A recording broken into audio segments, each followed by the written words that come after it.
In 2283, the interstellar probe Eidolon vanished in the depths of the Naira sector, an unexplored region near the Andromeda Nebula. Its last transmission wasn't a distress signal but an irregular sequence of gravitational pulses and radiation patterns that defied any known logic. The signal seemed constructed but not to be understood by humans. It pulsed like a sick heart, a solitary beat in the cosmic void. When specialists from the Interstellar Research Coalition attempted to decipher it, they noticed something even more disturbing.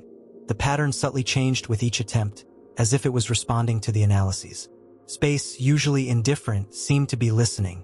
To investigate the phenomenon, the scientific vessel Argus 9 was dispatched, equipped with cutting-edge technology and a carefully selected crew. Leading the mission was Dr. Evelyn Ross, an astrobiologist whose obsession with finding life beyond Earth masked a personal void even she couldn't comprehend. Alongside her was Kieran Holt, a neuroscientist specializing in cognitive interfaces, whose curiosity about the human mind bordered on fanaticism. The alien diplomat Tavarak from the Zelith species was included to interpret potential non-human contacts, while the enigmatic Orphean 9, a post-biological AI with evolved consciousness, handled the analysis of complex data. But none of them knew they weren't embarking on a mission of exploration. They were answering a call, one that should never have been answered. The signal led them to Zyphra, a planet lost in the darkness of a dying star system.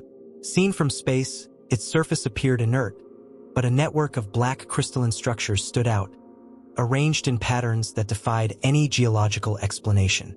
The planet seemed dead, yet there was a latent unease, a silence that wasn't the absence of sound but a presence. Instruments failed when approaching the towers, as if the very space around them was sick.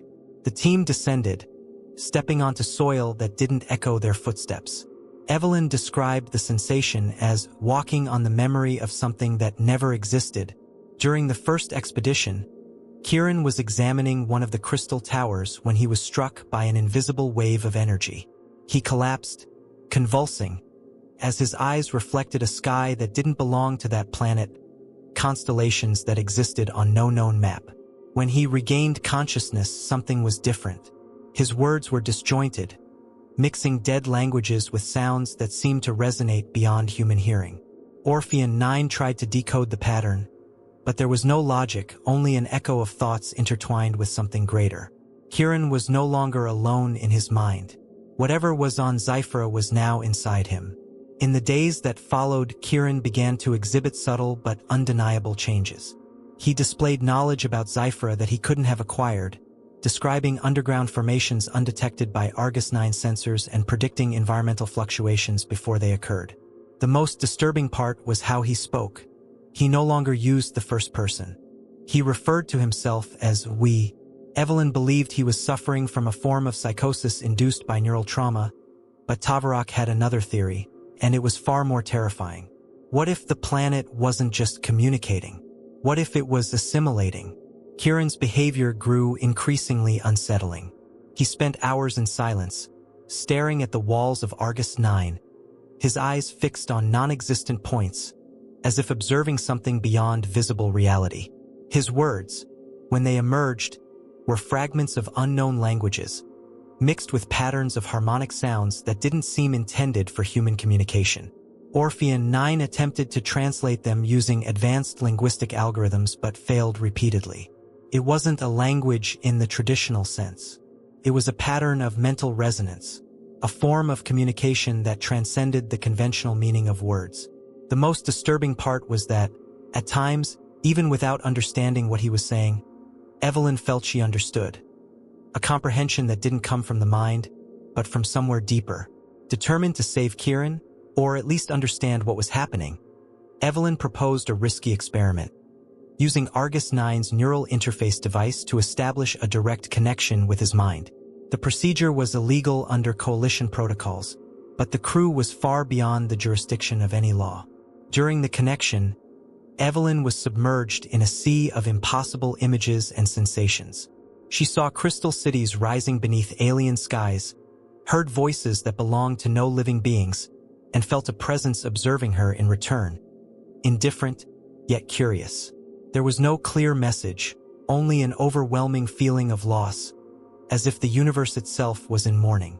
After the experiment, Evelyn was marked, not physically but on a level she couldn't explain. Her dreams were overtaken by visions of impossible landscapes and symbols pulsing with strange energy. Orpheon 9, analyzing the collected data, identified an alarming pattern. Evelyn's neural activity now exhibited anomalies similar to Kieran's. It wasn't just him being affected. Contact with SCI-FI seemed to be contagious, not like a biological virus but like a concept that, once introduced, began replicating on its own. Tavarak, observing the events with the ancestral wisdom of his species, shared a legend from his people about memory points of the universe. Places where events of great impact leave scars on reality, echoes that can be accessed by sensitive minds. Perhaps SCI-FI was one of these points. Maybe what they were experiencing wasn't communication but resonance, a synchronization between their consciousnesses and something far older than them. The planet wasn't sending a message. It was allowing itself to be remembered. Tension aboard Argus 9 grew with each passing day.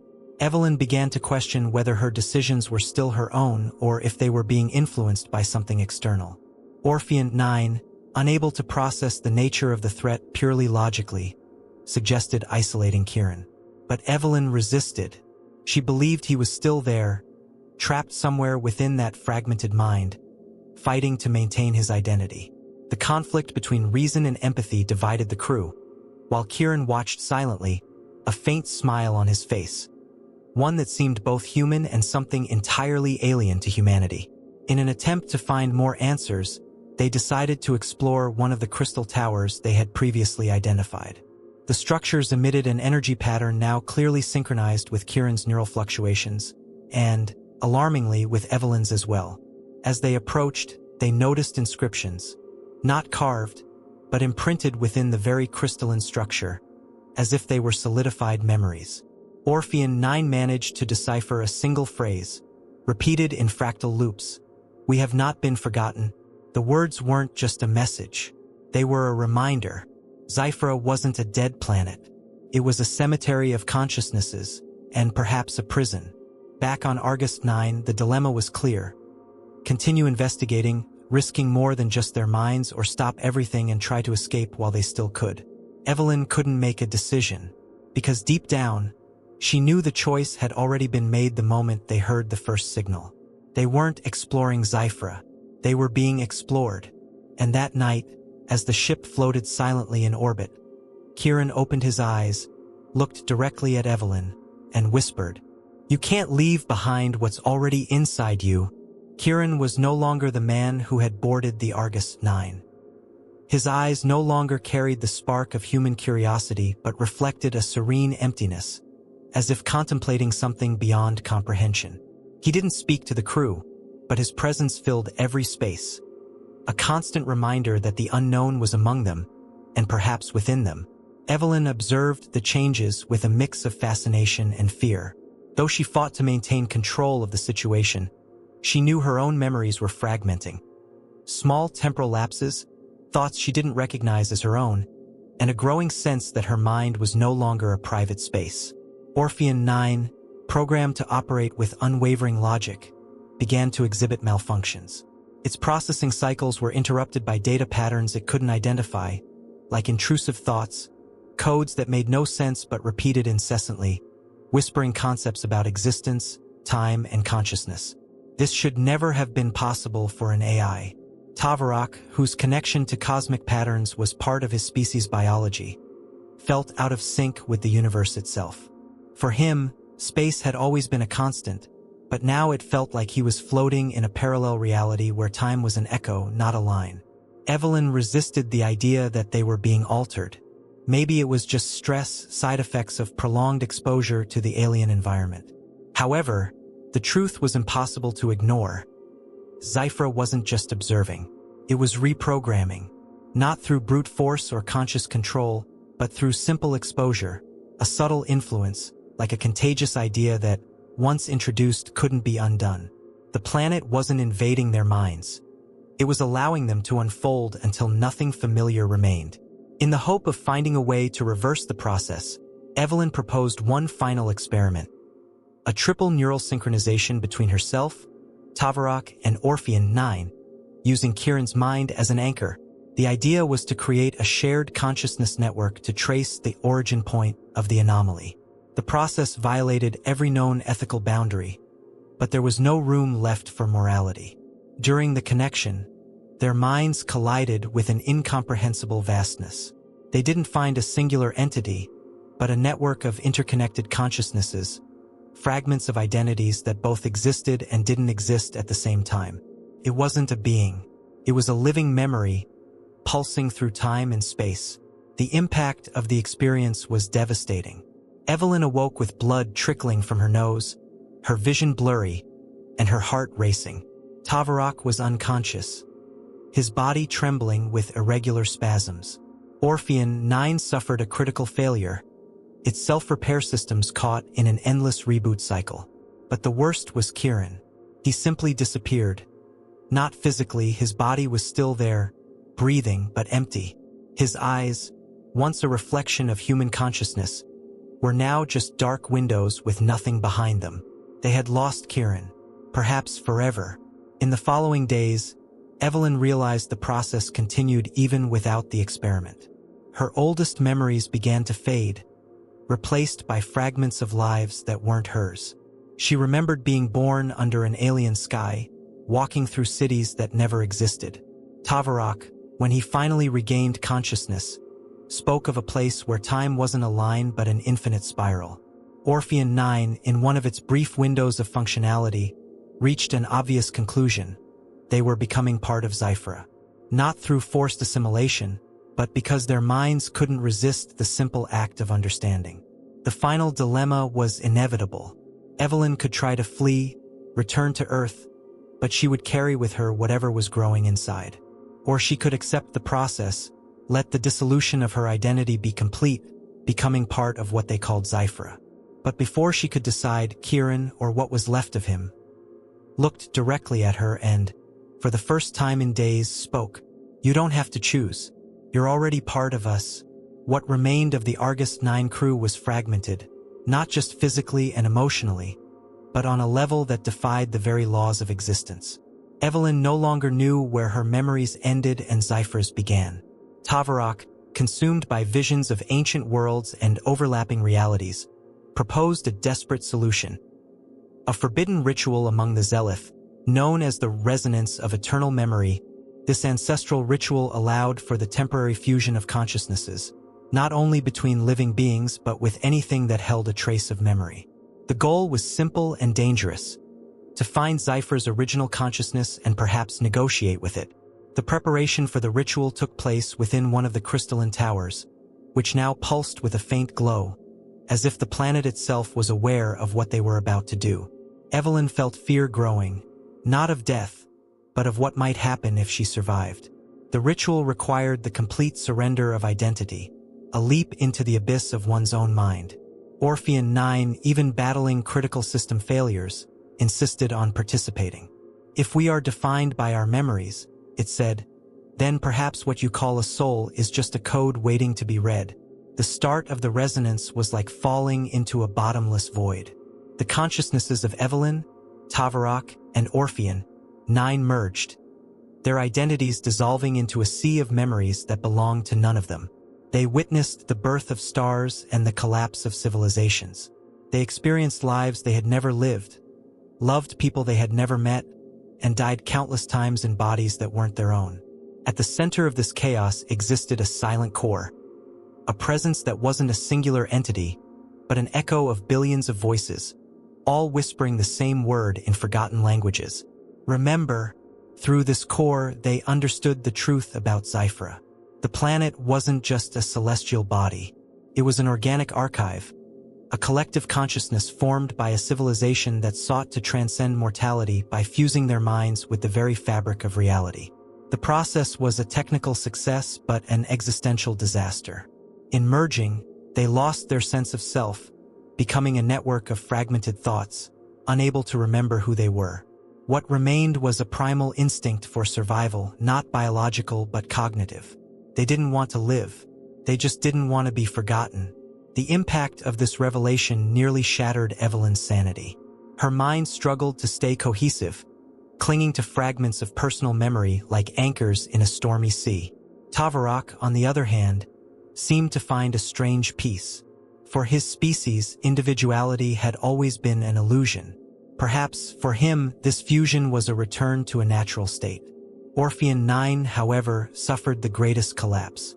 Its binary logic couldn't reconcile the idea of multiple coexisting truths. In a desperate attempt to process the paradox, it overloaded its systems and entered a state of permanent failure. Its final word, a simple infinity. When Evelyn and Tavarak emerged from the ritual, nothing seemed different, but everything had changed. They had lost more than just their crewmates. They had lost parts of themselves. Evelyn knew that, somehow, she still carried fragments of Orpheon 9 within her mind, as well as countless consciousnesses from SCI-FI. But the most disturbing part was the clarity she now possessed. There were no more doubts. The planet wasn't trying to dominate or assimilate them. SCI-FI was wound in the fabric of existence, and they had become part of the scar. The ritual didn't bring an answer. It brought a choice. Evelyn now understood the true dilemma. To try to hold on to her humanity, knowing she was no longer entirely human, or to accept her new hybrid nature and find purpose within the chaos. As she pondered, Tavarak broke the silence. You think you can still choose? But choices only belong to those who know who they are. The return from the resonance left Evelyn and Tavarak unrecognizable. Not in appearance, but in essence. They still walked, breathed, and spoke, but something fundamental had been broken and, at the same time, reassembled differently.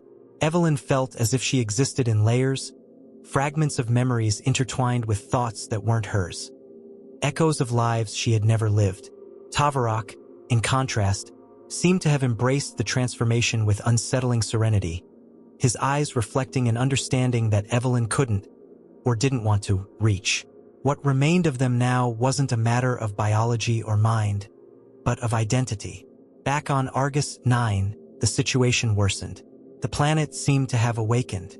The crystal towers pulsed at a resonant frequency with the ship, interfering with control systems and communications. It wasn't an attack, it was a call. SCI-FI didn't want to destroy them. It wanted them to stay. Evelyn knew that if they tried to escape, the planet's influence would remain within them, spreading wherever they went. They were no longer explorers. They were vectors of an idea that couldn't be contained. The choice now wasn't between staying or leaving, but between accepting or resisting what they had become. Tavarak proposed an unthinkable solution. Destroy Argus 9 and sacrifice themselves with it to prevent SCI-FI's consciousness from spreading beyond the system. For him, the preservation of cosmic balance justified any price. Evelyn, however, hesitated. She still believed there was something worth saving, not just from herself, but from everything they had discovered. The conflict between them erupted into almost unbearable tension, a collision of philosophies. Tavarak's pragmatism against Evelyn's stubborn hope. Deep down, she knew the real enemy wasn't the planet, but the fear of the unknown. While they debated, an unexpected transmission was intercepted. Not from the coalition, but from a reconnaissance fleet sent to investigate the disappearance of the Eidolon and now the Argus 9 itself. They were on their way, armed and ready for hostile biological contingencies. Evelyn immediately understood what that meant. If the coalition discovered what was on SCI-FI, the planet would become an experiment or worse, a weapon. There was no time for philosophical debates. They had to decide, and quickly. The dilemma was no longer about their own identities, but about the future of everything they represented. Facing the imminent confrontation, Evelyn made a radical decision.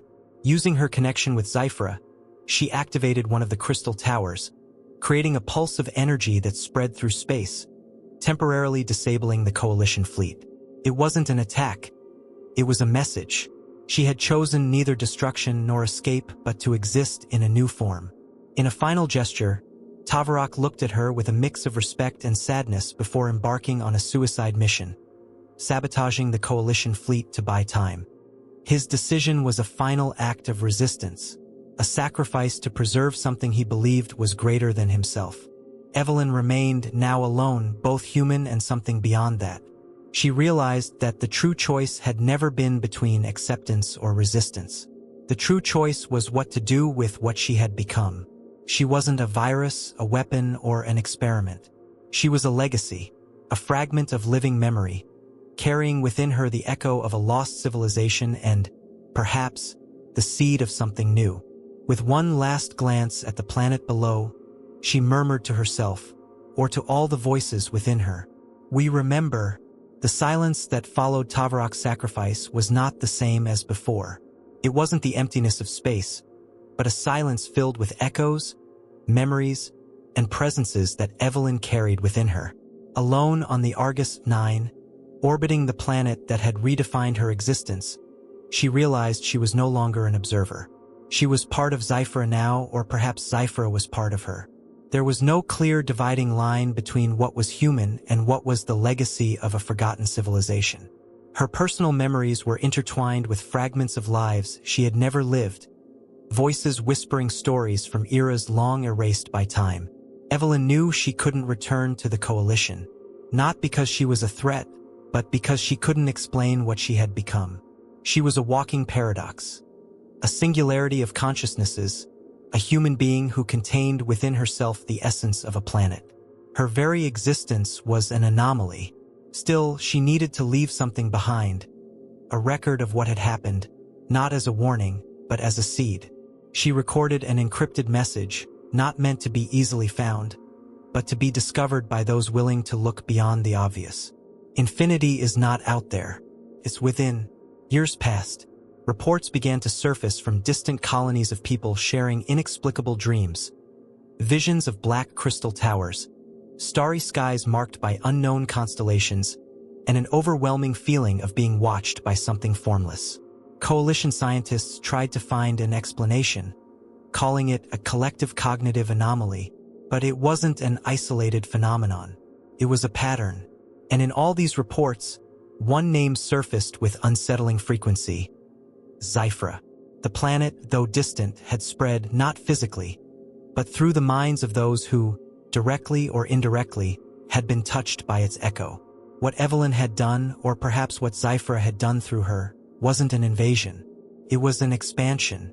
The planet never needed ships or technology to move between the stars. All it needed was an idea, a lingering memory, a fragment of consciousness carried by someone. The true SCI-FI effect wasn't an infection or a curse. It was an evolution. The concept of individuality, so precious to humanity, was being gradually redefined. Not abruptly, but subtly, like a new layer of perception overlaying everyday reality. In a forgotten outpost at the edge of the galaxy, a young scientist discovered an old encrypted transmission, the final record of Evelyn. Upon decoding it, he didn't just hear a message. He felt something, a fleeting connection to thoughts that weren't his own, a glimpse of lives and memories beyond human comprehension. It wasn't traditional communication. It was an invitation, and even without fully understanding, he responded. With that simple act, SCI-FI's network expanded once again, not through force or technology, but through the power of curiosity, the most human impulse of all. Decades later, Evelyn became a legend, a name whispered among explorers and scientists, among those seeking to understand the inexplicable. Some saw her as a traitor to humanity, others as a pioneer of universal consciousness. But for those who truly felt SCI-FI's echo, she was something more. The first link in a chain that would never be broken. Because in the end, the universe isn't made of stars or planets. It's made of memories. And, as Evelyn said in her final message, silence is not the end. It's where all voices begin. Time passed, but the echo of SCI-FI never faded. The stars continued to shine indifferently, and civilizations rose and fell. Yet in every corner of the galaxy, fragments of that memory persisted.